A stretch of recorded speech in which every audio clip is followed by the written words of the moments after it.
إن الحمد لله نحمده ونستعينه ونستغفره ونعوذ بالله من شرور أنفسنا ومن سيئات أعمالنا. من يهده الله فهو المهتد ومن يضلل فلا هادي له. أشهد أن لا إله إلا الله وحده لا شريك له، وأشهد أن محمدًا عبده ورسوله. يا أيها الناس اتقوا ربكم الذي خلقكم من نفس واحدة وخلق منها زوجها وبث منهما رجالا كثيرا ونساء، واتقوا الله الذي تساءلون به والأرحام إن الله كان عليكم رقيبا. لپاش سپاس و ستایشێکی بێ هەمتا بۆ کردگاری مەزن و داواکردنی درود و ڕەحمەت بۆ سەرگیانی پاکی پێشەوای مرۆڤایەتی محەممەد صلی الله تعالى عليه وسلم. ئاینی پیرۆزی ئیسلام تاکە ئاینێکە کە عەبدایەتی مرۆڤەکانی لەناو مزگەوتەوە بۆ دەرەوەی مزگەوت بردبێ. خواناسی ئینسان تەنها ئەوە نییە لە کاتی مزگەوت و لەناو مزگەوتە خواناسێکی باش بێت، بەڵکو خواناسی ڕاستەقینە ئەو کەسەیە کە دەرەوەی مزگەوتی وەکو ناوەوەی مزگەوت ئەو هەیە.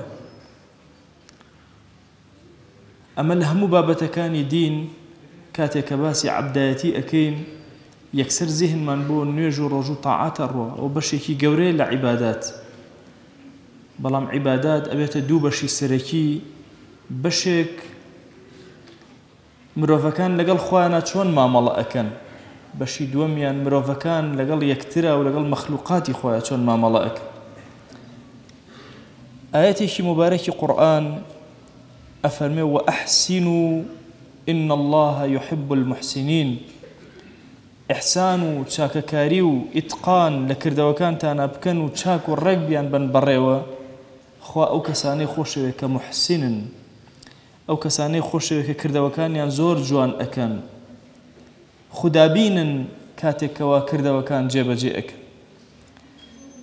پرسیارەکەن لە پێغەمبەرگیان صلی الله عليه وآله وسلم کە ئیحسان چییە؟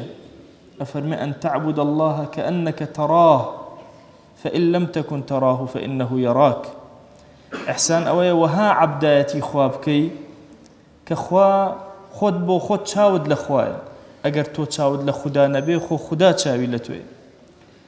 کاتێک کە باسی ئەم فەرمایشتە ئەکەین یەکسەر نوێژیەتە پێش چاومان کە چۆن عەبدایەتی بکەین کە چاومان لە خوایە، بەڵام کڕین و فرۆشتنی بازاڕ نایەتە زیهنمان کە ئەمە هەڵەیەکی زۆر گەورەیە لە فکری ئیسلامیە بێ عیلاج کرێ. ئێمەی ئومەتی پێغەمبەر صلی الله عليه وسلم لە بچووکترین کارمانەوە تا گەورەترین کارمان ئیحسانی تێیە. بۆیە لە قورئانە کاتێک کە باسی دایک و باوکت ئەکات ئەفەرمێ ئیحسان لەگەڵیانە بکە. لە باسی دراوسێتە باسی ئیحسان ئەکا، وشەی ئیحسان بەکارێن چاکەکاری لەگەڵ دراوسەیە.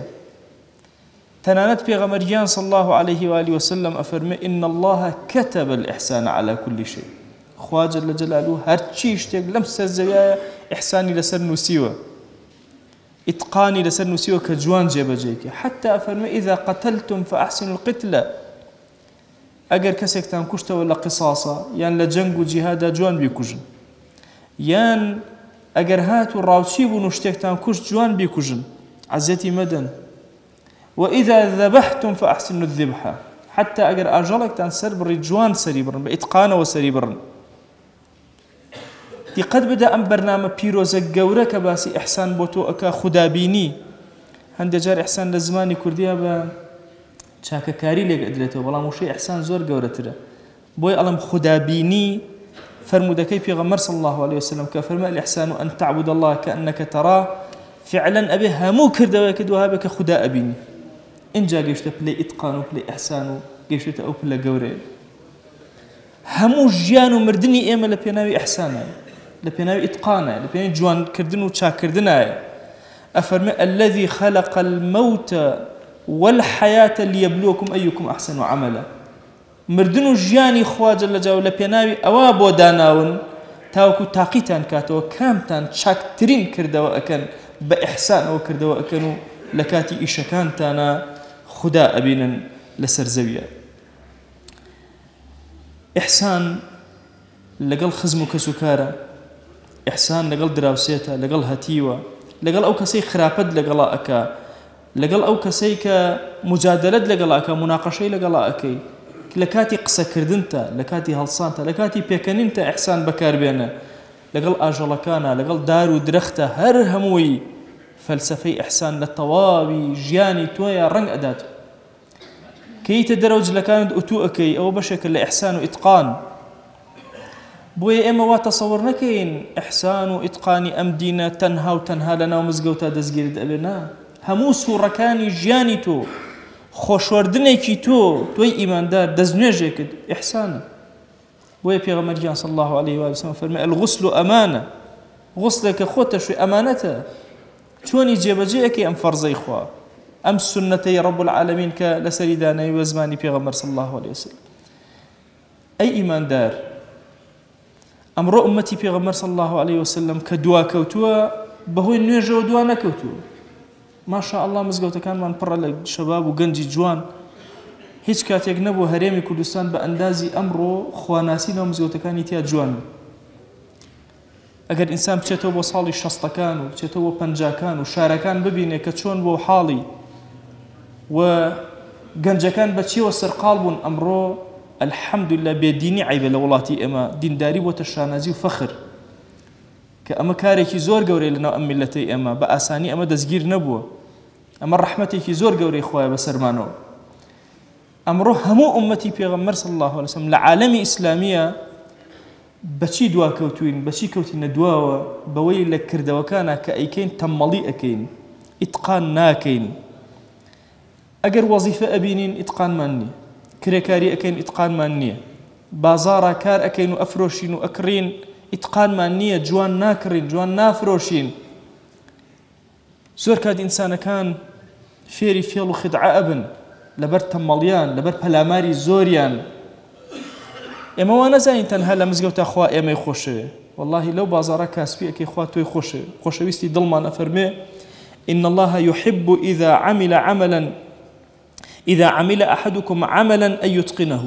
هەر کەسێک لێ خوا ئەوەی پێخۆشە، هەر یەکێک لە ئێوە ئەی عەبدەکان ئیشەی کرد جوان بیکە، وەستایەک ئەکا جوان ڕێک و پێک تەرتیبی ئەکا، ماڵێک بنیاد ئەنێ جوان تەرتیبی ئەکا،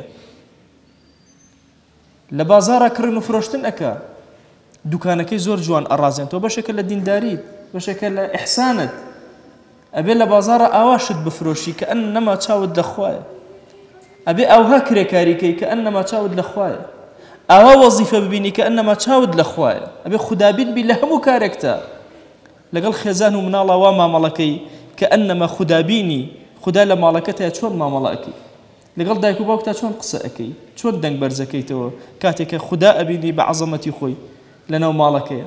ئیحسان ئەمەیە، خودابینی ئەمەیە، ئیتقان ئەمەیە لە شەریعەتە. بۆیە ئیسلام داوای ئەوەت لێ ئەکا تۆ ئیش بۆ خاوەنکار ناکەی، ئیش بۆ خۆتەکەی، ئیش بۆ قیامەتی خۆتەکەی، خوا لە خۆت ڕازیەکەی. ئافرەتێک لە ماڵەکەیە خواردنێکی زۆر جوان سازەکە و سفرێک ئەڕاستێنێتەوە، هەدەف نییە ئایا مێرد و مناڵ پێ ڕازی نیان نا، هەدەف ئایا خوای لە خۆی ڕازی کردووە لەو کارەیە یان نا، بەدڵ ئەم کارەی کردووە یان نا. بۆیە جاری وا هەیە وەسایەکی تەمەڵ ئەبینی شیشە بوو ئەبەسێ، دوو شیش لە بینیانە نییە ڕێک بە سانتیمەترەکان، ئەوە کارێکی ئیسلامی نییە. کاری ئیسلامی کارێکی زۆر دقیقە، ئینسانی ئیماندار بە شەوق و زەوقەوە کارەکە، لە هەموو کاروبارێکی ژیانیە ئەوهایە. سێرکەن پێغەمبەرگیان صلی الله عليه وسلم کۆتایی وتارەکەم مەشهەدێکی ئەوتان عەرزەکەم، جارێکیان خۆشەویستی دڵمان ئەفەرمون لە هەندێک ڕیوایەتە لەسەر قەبری ئیبراهیمی کوڕی، کاتێکەوە بەردەکانیان دانا کێلەکانیان بە خواریدان، خۆشەویستمان فەرمووی بوەستن، خۆی هات کێلەکانی ڕێک کردەوە، جوانی کردن لە ئاست یەکا داینان بە تەرتیب. یەکێک لە هاوڵان فەرمووی ئەی پێغەمبەری خوا صلی الله عليه وسلم باش ئەوە هیچ زەرێ لە مردووەکەدا لار بێ یا ڕێک بێ؟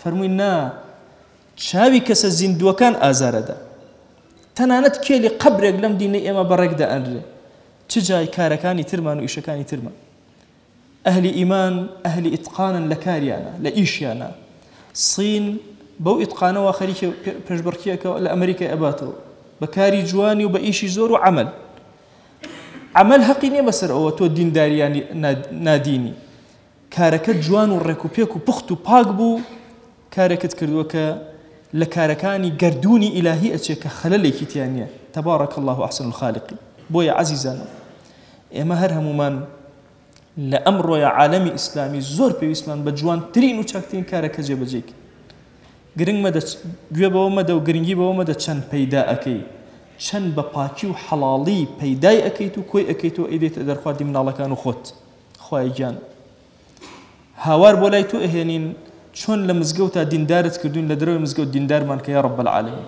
یا ربی خوای بمان گێڕە لەو عەبدانەی کە خۆشت ئەوەن لەبەر ئیتقانی کارەکانیان یا رب العالمین خوای داوات لێ ئەکەین ئەم تەمەڵی هاتووە بەسەر ئەم میلەتی ئێمە خوای ڕزگارمان کرد لێ یا رب العالمین دەرگاکان و دەروازەی خەیر و ڕزق بۆمان بکەرەوە یا رب العالمین یا ربی خوای لەت ئەپاڕێنەوە لەت ئەلاڵێنەوە بە کەرەمی خۆت لە هەرچی گوناهمانە ببوورە یا ئەکرەم الئەکرەمین خوای ئەم عەبدانە هاتوونتە ئەم ماڵەی تۆ ئەمانە ئەهلێکن یا ئیلاهی تەنها سوجدە لە حوزوری تۆیە ئەبن ئەبەدەن دەسی دوعا و زەلیلیان بەرز ناکەنەوە تەنها لە مەقامی تۆیان نەبێ ئەبەدەن ڕکوع نابن لە حوزوری تۆیان نەبێ دەیا ئیلاهی دوعاکەنیان گیرا بکە وادعوا الله وأنتم موقنون بالإجابة